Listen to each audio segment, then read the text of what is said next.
বোনের শ্বশুরবাড়ি গিয়ে বড়শি দিয়ে এরকম কিছু কাতলা মাছ ধরতেছিলাম আমি আর বোন। এখন কিছু পাবলিক এসে কমেন্টে বলবে এগুলো কাতলা মাছ না, পুঁটি মাছ। আরে ভাই, আমরা নদীমাতৃক দেশ বাংলাদেশে বাস করি। কোনটা পুঁটি মাছ আর কোনটা কাতলা মাছ সেটা আমরা জানি। হে এভরিওয়ান, আসসালামু আলাইকুম। কী অবস্থা সবাই?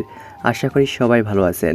বোনের শ্বশুরবাড়ি গিয়ে এত বড় বড় কাতলা মাছ ধরতেছিলাম, তো হুট করে বোনের শাশুড়ি আমার মাওইমা চিৎকার করে উঠল সাপ সাপ বলে। দৌড়ে গিয়ে কোথাও সাপকে খুঁজে পেলাম না। তখন আমার চোখ গেল গাছের গোড়ায়। এই যে সাপ, দেখে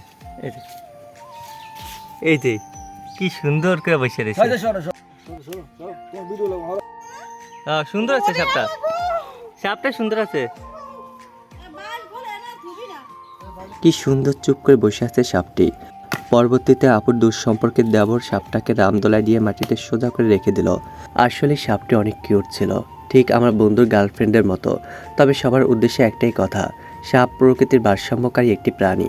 সাপ প্রকৃতির ভারসাম্য রক্ষা করে, তাদেরকে মারা উচিত নয়। কারো কোনো ক্ষতি না করে থাকলে তাদেরকে তাড়িয়ে কিংবা অভিজ্ঞ লোক দ্বারা দূরে কোথাও জঙ্গলে ছেড়ে দিয়ে আসা উচিত। কিন্তু গ্রামের লোক তা মানতে চায় না। তবে আমার কাতলা মাছগুলো অনেক বড় বড়।